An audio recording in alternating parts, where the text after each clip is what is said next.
yang Bapak bilang tadi itu regulasi. Regulasinya sudah JPU.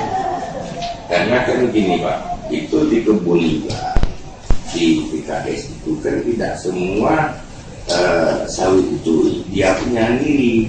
Ada yang dibeli dari masyarakat. Bagian besar, buah tanah sawit masyarakat dibeli orang tukang giling.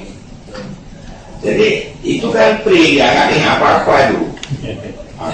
Kalau dia punya kebun dia punya PT itu, oke lah dia pajaknya udah dikasih ke pusat.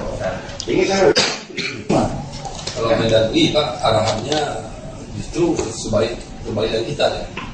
Mendagri gitu. Artinya untuk mendorong investasi itu mana yang hal yang meringankan teks itu karena penelitian itu sebagainya. Justru sebalik kita uang gitu Pak kan. Nah tapi kita lihat kalau kita ikutin itu terus, investor juga nggak banyak masuk aja yang gitu Pak. Karena kalau oke lah kalau di Cina, di Dubai mungkin kita dengar istilah baru datang investor mungkin alami dari gitu, artinya menyederhanakan pajak daerah gitu Pak ya. Ya yang ujungnya kan BAD kita. Yang lain yang kedua itu kan bisa membina kesejahteraan sekitarnya itu kan Pak ya. Kan nggak ada nampaknya. Jadi juga nggak main masuknya masuk lewat kita nggak ada apa-apa. Lagi kenapa nggak kita bangun sebuah kawasan industri di daerah Citarum? Sebulan Ciliwung, Goreng misalnya kan, bukan Aceh kan, di Suku Salam kan habis. Itu Jepang sana ada Suku Salam, di Jepang sana ada Aceh dan minyak biji di situ. Itu peternakan kita dorong. Cuma kadang-kadang nih, yang heran kita, ini buah sawit di Medan sama kita nih jauh harga apa beda? Beda. Jadi masyarakat itu terasa di, ya kalau kita bilang lah, ada kulit-kulit liar kan yang jelas kita harus setori apa ceritanya. Saya rasa proses sangat. Jadi pajak bukan nangro pun dia apa pun ya pajak itu. Nah kan itu yang berani. Ya kadang-kadang sampai selisih sampai 500 perak pun per kilo kan cukup berat buah sawit. Jadi yang dirugikan sekarang apa? Petani yang dirugikan. Apakah yang harus dihapuskan itu yang mati suri, karena ya di masyarakat itu Pak ya banyak nggak terima Pak gitu dihapuskan, karena kan dengan berdirinya koperasi itu kan merasa dia tidak mengganggu pemerintah gitu. Kalaupun ada bantuan dia terima, dia minta, kalau ada dia ambil, tapi kan dia berdiri sendiri Pak, dia punya kelompok dia ini. Nah itu.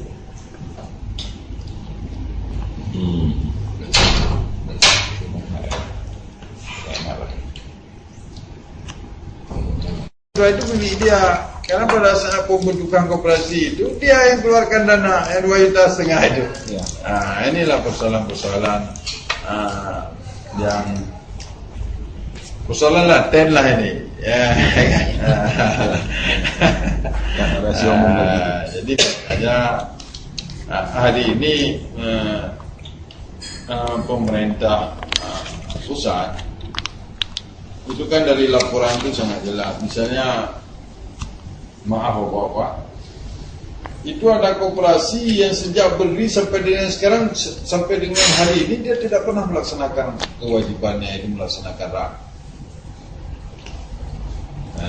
Itu misalnya ada yang sudah 10 tahun melaksanakan RAK, ada yang 5 tahun tidak melaksanakan RAK, ada yang 3 tahun tidak melaksanakan RAK.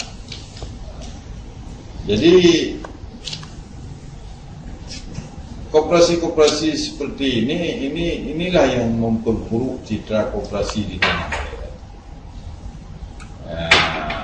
Jadi dibina pun dia tidak, sudah susah, dan bisa dibina, ya kan?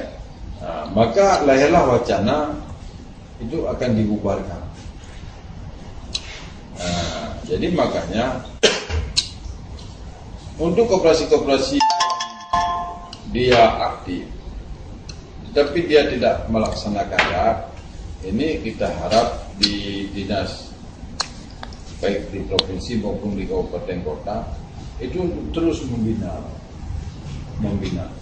Karena kalau seandainya dia punya kegiatan usaha dan itu berjalan dengan baik, tapi dia tidak melaksanakanlah, itu sudah harus kewajiban kita untuk fokus di situ supaya bagaimana koperasi ini bisa dimasukkan ke dalam koperasi kategori aktif.